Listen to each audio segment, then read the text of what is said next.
Abra sua Bíblia em João, Evangelho de João, capítulo 1. Evangelho de João, capítulo 1. E eu quero chamar a sua atenção hoje para uma pessoa que tinha um dom muito especial, que é o dom que a gente precisa ter também.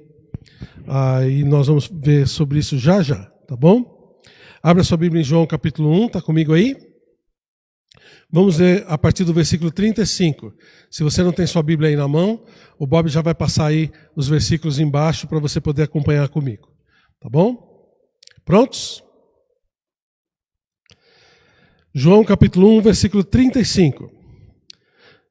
No dia seguinte, estava João outra vez na companhia de seus dois discípulos,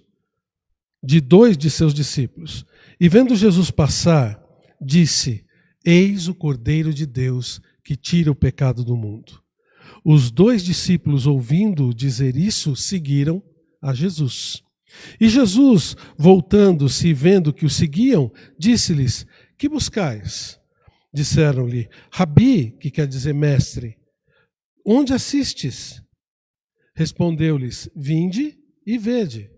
Foram, pois, e viram onde Jesus estava morando, e ficaram com ele aquele dia, sendo mais ou menos a hora 10. Era André, o irmão de Simão Pedro, um dos que tinha ouvido o testemunho de João e seguido a Jesus. Ele achou primeiro a seu próprio irmão Simão, a quem disse: Achamos o Messias, que quer dizer Cristo, e o levou a Jesus. Olhando Jesus para ele, disse: Tu és Simão, o filho de João, tu serás chamado Cefas, que quer dizer Pedro. Então você vê aqui a história dos discípulos chegando próximos de Jesus e nós vamos falar sobre um deles. Qual desses discípulos você acha que a gente vai falar aqui agora? Se você disse Pedro, a maioria das pessoas ia falar de Pedro. Por quê? Porque Pedro é aquele que está sempre em destaque. Mas não fique triste não, porque agora nós não vamos falar de Pedro, nós vamos falar do irmão dele, cujo nome é André. Muito bem. André, o nome significa varonil, mas mesmo assim a gente vê que André nunca estava no centro das atenções. Pedro era o centro das atenções. Se a gente for perguntar quem é mais importante ou quem é mais famoso entre os dois, claro, todo mundo vai falar que é Pedro. E também, por causa das características que a gente via neles no Novo Testamento, provavelmente Pedro era quem chamava mais atenção. Sabe aquela coisa de Pedro ser o centro das atenções num grupo de conversa, ou ele era o chefe dos negócios ali, da pescaria. Talvez ele era aquele que tinha mais namoradas no grupo, aquele que era o centroavante no time de futebol, ele que era o goleador do time, sei lá, mas ele era o destaque. E aí a gente vê o seu irmão. Como é que era o nome dele mesmo? André. Aquele que sempre é chamado de o irmão de Pedro. Em todo lugar que o nome de André é mencionado, ele é mencionado como irmão de Simão Pedro. Mas isso não tem nenhuma importância. É isso que nós vamos ver hoje. Olha, Pedro, na Bíblia, ele é mencionado 162 vezes. E sabe quantas vezes André é mencionado? 13. 13 vezes. 5 vezes associado com Pedro, 4 vezes na lista dos apóstolos e 4 vezes fazendo aquilo que ele mais gostava de fazer. Sabe o quê? Levando pessoas a Cristo. Esse era o âmago da vida de André, do discipulado de André. Houve uma mudança muito grande na sua vida quando ele encontrou o Senhor Jesus Cristo. André passou a ser pescador de homens, em vez de ser pescador normalmente. Talvez ele não tinha as habilidades de Pedro, talvez não tinha o carisma de Pedro, nem o impacto pessoal de Pedro, mas o que ele sabia fazer, ele fazia muito bem, que era levar pessoas ao Senhor Jesus Cristo. Até se eu pudesse dar um nome para esse nosso estudo de hoje, para essa nossa mensagem, eu daria o nome de o discípulo de um dom só. Talvez você esteja pensando também nisso. Eu não sei fazer muitas coisas para Deus. Eu não sei fazer, eu não tenho muitos talentos, eu não tenho muitas coisas, mas eu vou dizer uma coisa para você. Esse talento você pode ter. Esse talento de levar pessoas ao conhecimento do Senhor. André, na Bíblia, ele é mencionado como tendo esse único talento. Mas que talento mais importante era esse? Um talento de levar pessoas ao conhecimento do Senhor. E a gente vê isso na vida dele, que mostra a característica, mostra o caráter de André, para que ele pudesse ser essa pessoa que levava pessoas ao Senhor. Primeiro, a gente vê aqui nesse mesmo texto, a gente vê que para que ele pudesse ser alguém que realmente levasse pessoas a Cristo, ele tinha que ser uma pessoa humilde. E realmente ele era. Você notou, onde a gente leu aqui, olha o versículo 41. Ele falou, olha, ele achou primeiro a seu próprio irmão Simão, a quem disse, achamos o Messias. E aí o levou a Jesus. Olha, você lembra que André sempre ficava na sombra de Pedro. E a partir de agora, nesse momento, ele achou a pérola mais preciosa do mundo. Talvez pela primeira vez na vida deles como irmãos, foi a primeira vez que ele achou alguma coisa mais importante do que Pedro tinha achado. E olha, não era uma sorveteria que tinha um sorvete mais gostoso, não, nem um aplicativo de celular que tirava fotos mais bacanas ou que editava fotos mais bacanas, não. Ele tinha achado o Salvador do mundo. Ele tinha achado o Messias que ia transformar a vida das pessoas. E qual foi a primeira coisa que ele fez? Ele foi buscar o irmão dele. A primeira coisa que ele fez, a primeira pessoa para quem ele se dirigiu, foi o próprio irmão. Então isso mostra o caráter de André. André, ele não queria palmas, ele não queria que as pessoas admirassem ele. Ele queria que as pessoas reconhecessem de verdade Deus como seu Salvador. E talvez esse irmão dele, o Pedro, mais popular que ele, pudesse fazer melhor do que ele, e ele podia receber essa bênção também, levando Pedro até Cristo. Então notem a humildade dele.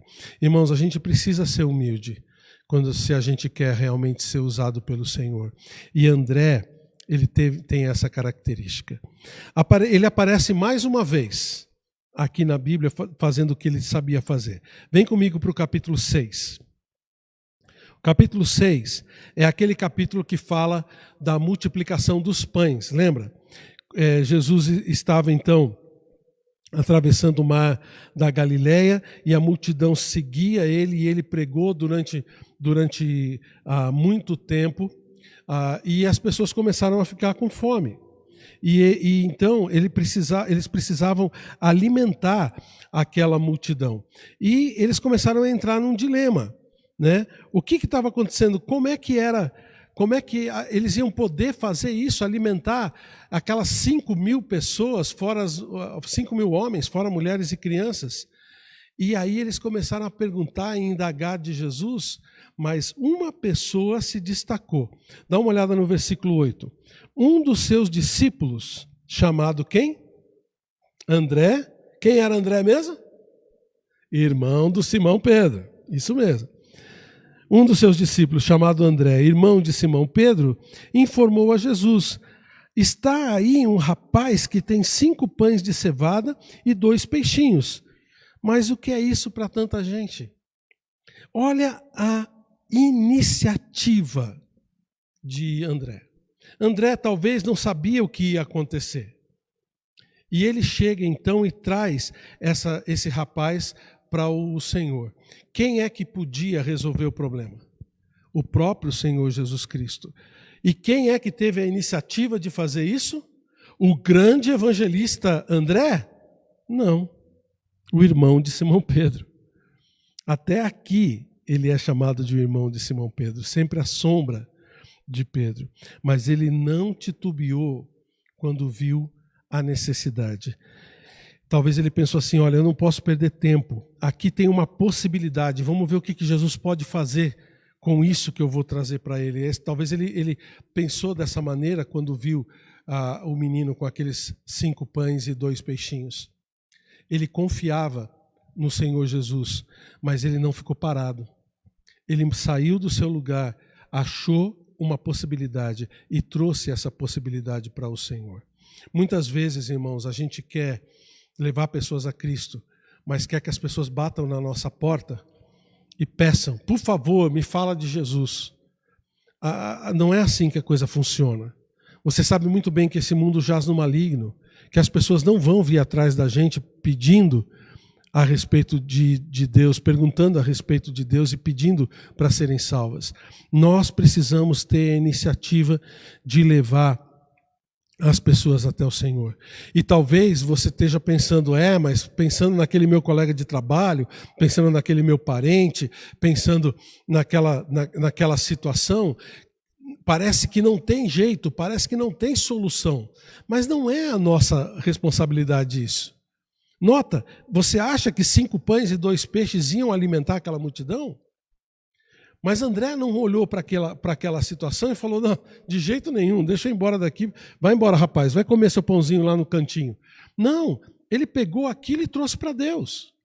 Senhor, o que a gente pode fazer com isso? Qual é a possibilidade que o Senhor vai trazer a respeito dessa possibilidade que tá colocada aqui? Você notou que ele colocou nas mãos do Senhor o fato do milagre acontecer? Às vezes, irmãos, a pessoa aceitar Cristo, essa que você está pensando aí nesse momento, vai ser um milagre. Vai ser um milagre essa pessoa aceitar. Mas se você tomar uma iniciativa, quem sabe Deus não faça o resto. Se você tomar a iniciativa de talvez sair do seu lugar e ir lá e fazer um gesto de amor para com aquela pessoa. Mas não vai adiantar nada, pastor. Não sei. Eu não sei. Pode ser que não adiante nada.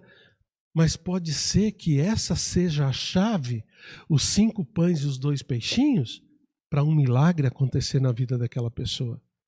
Mas você só vai saber disso se você tomar a iniciativa. André, você notou, ele não titubeou. Ele foi atrás. Ele fez aquilo que ele deveria fazer. Ele não ficou esperando que o pastor fizesse, que Jesus fizesse, ou que o próprio Simão Pedro fizesse. Ele foi atrás. Ele tomou a iniciativa. Talvez você esteja aí parado e pensando, eu não sei o que fazer. Peça ao Senhor e olhe em volta. Peça ao Senhor para abrir os seus olhos sobre uma possibilidade. Peça ao Senhor que amanhã, quando você se encontrar com essa pessoa que você acabou de pensar, para quem você pode falar de Jesus, que ela fale alguma coisa que abra uma brecha. Que aconteça alguma coisa, que a brecha seja aberta para que você possa falar de Deus e de Cristo para essa pessoa. E quem sabe amanhã mesmo você já vai ganhar uma alma para o Senhor. Isso não é maravilhoso? Isso não é uma maravilha? Você já ganhou uma alma para Cristo? Talvez você está há anos na igreja. Talvez você está há anos como filho de Deus, filha de Deus, e nunca levou uma alma sequer ao Senhor. Vamos parar com isso? Vamos pedir ao Senhor e com iniciativa tomar os passos nessa direção. Não importa se você está vendo só 5 pães e 2 peixes. O que importa é o que o Senhor vai fazer com 5 pães e 2 peixes. Pegou? E tinha mais uma coisa. Agora pula para o capítulo 12. Capítulo 12 do Evangelho de João. Note que a gente está vendo as atitudes de Filipe no Evangelho de João, né? Capítulo 12, versículo 20. Olha o que aconteceu aqui. Ora, entre os que subiram para adorar durante a festa, havia alguns gregos. Estes, pois, se dirigiram a Filipe, que era de Betsaida da Galileia, e lhe rogaram: Senhor, queremos ver a Jesus. Filipe, olha só o que ele fez. Lembra que Filipe, ele era um discípulo de Jesus, tanto quanto André, Pedro, Mateus e os outros. Mas eu não sei porquê, ele se dirigiu a quem? A Jesus? Olha o versículo 22. Filipe foi dizê-lo a quem tinha o dom para levar pessoas a Cristo, a André. E André e Filipe, André puxou Filipe junto, o comunicaram a Jesus, e aí a gente vê a sequência do texto.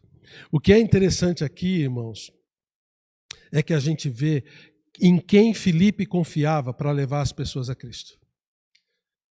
Não sei se a palavra de Deus não coloca outras situações, falando de André, levando outras pessoas a Jesus, mas a gente olhando para aquilo que ela registra, a gente vê que os próprios apóstolos sabiam que quem tinha o dom para isso era André.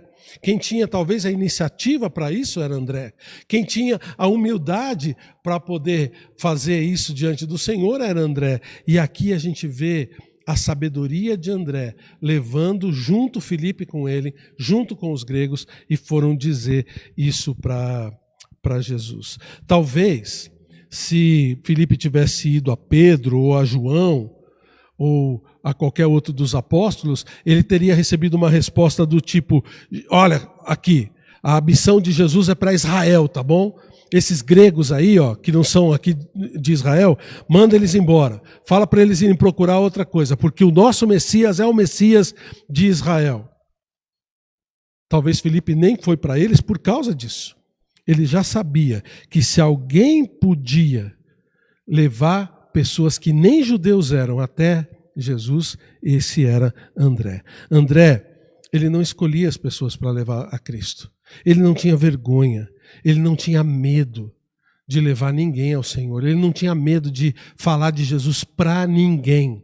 Não importa que classe social ele era, não importa que religião ele era, não importa se ele era um mendigo na rua ou se ele era um doutor. André não tinha medo, porque ele sabia do poder de Deus para salvar as pessoas. Ele sabia que quem ele seguia não era uma pessoa qualquer.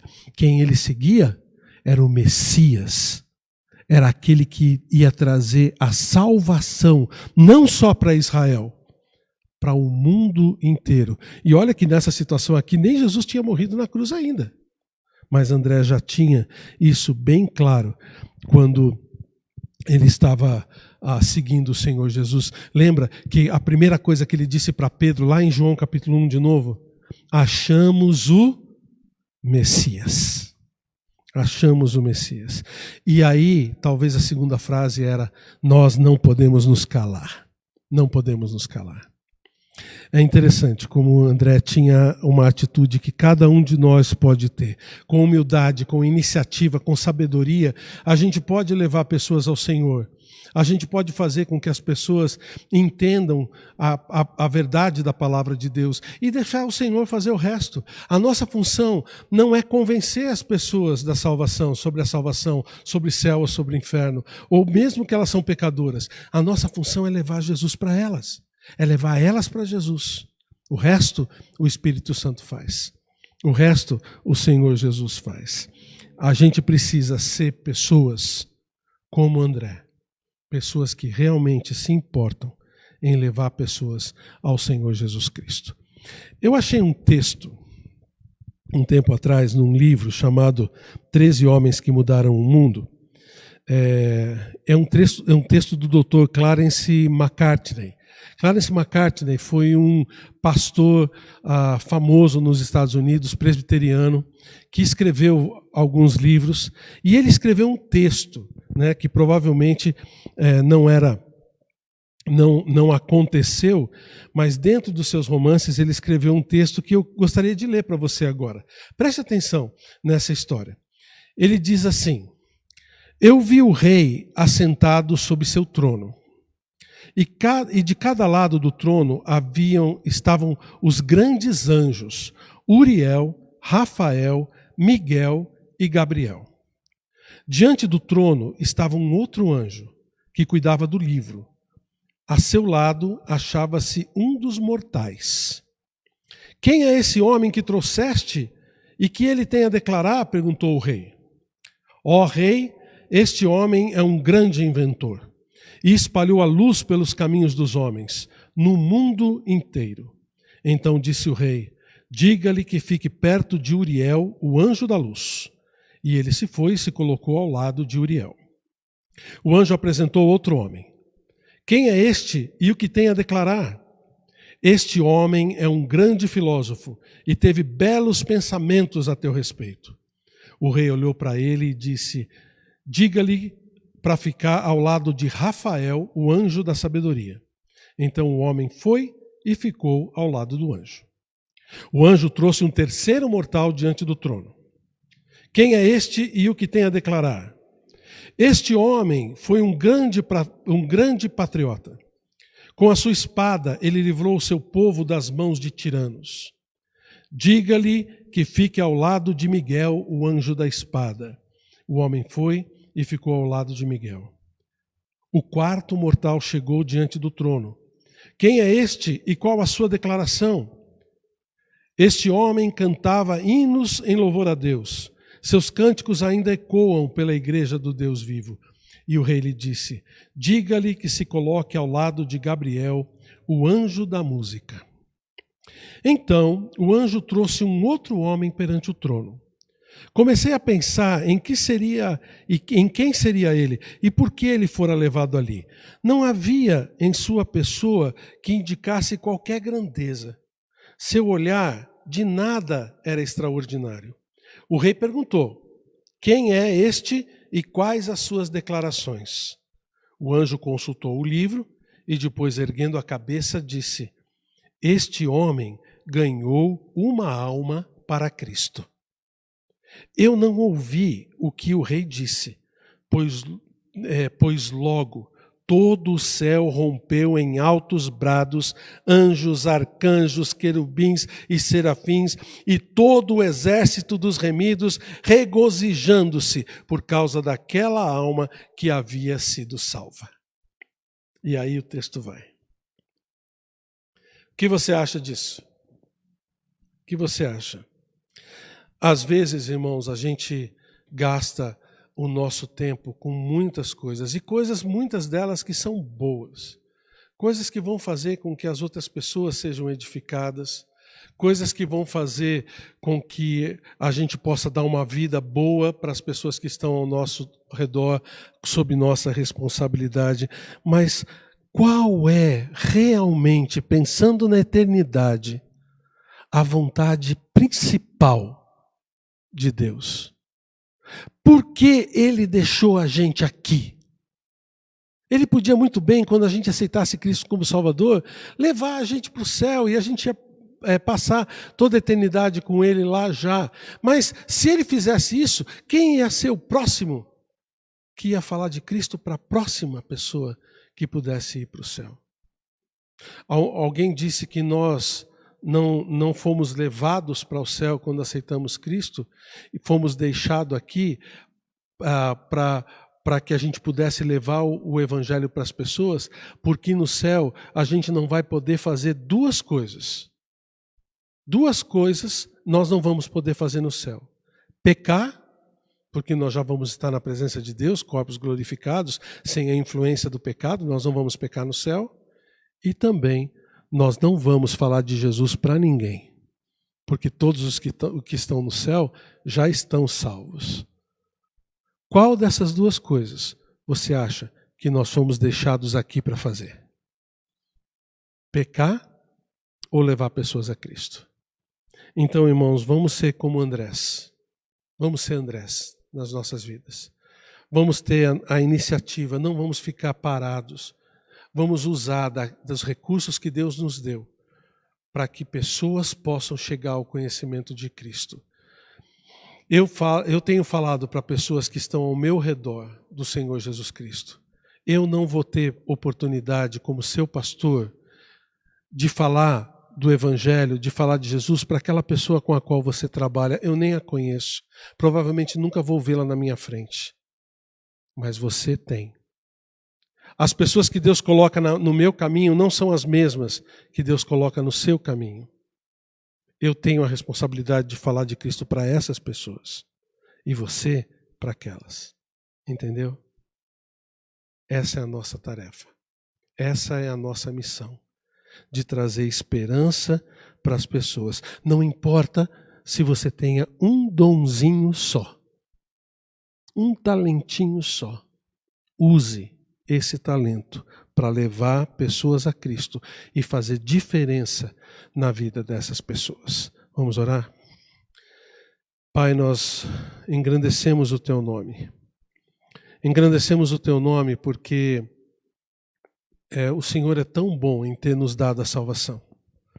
O Senhor é tão bom em ter deixado com que alguém falasse de Cristo para a gente. Alguém saísse do seu lugar, do seu conforto, da sua comodidade e tivesse a iniciativa de levar a gente para Cristo. Obrigado por essa pessoa, Senhor Deus, que saiu daquela outra América, que era um missionário americano e que foi lá para a minha cidade, morar na minha rua, e que não perdeu tempo em levar o Evangelho para as pessoas que estavam naquela rua. E eu fui atingido. Obrigado pela vida desse irmão, da irmã, sua esposa. E que hoje, Senhor Deus, pensando nessas pessoas que deixaram tudo para poder te seguir, pensando nos nossos missionários, pensando nos pastores que o Senhor tem colocado para nós, nas nossas congregações, em todos os lugares que a gente tem atingido, que nós possamos, Senhor Deus, fazer a nossa parte. Não só levando o Evangelho para as pessoas que estão ao nosso redor aqui. Aqui nós fazemos a nossa parte, mas também na Judéia, na Samaria e até os confins da terra através dos nossos missionários. Que o Senhor nos dê essa oportunidade de poder sustentá-los bem, para que eles possam desenvolver esse ministério que o Senhor lhes deu. Pai, obrigado e me ajuda como teu filho. Ajuda cada filho teu, filha tua que está me ouvindo agora, a não ficar parado, a levar o Evangelho para as pessoas. E que o Senhor ganhe essas almas para as quais a gente vai falar. Em nome de Jesus. Amém.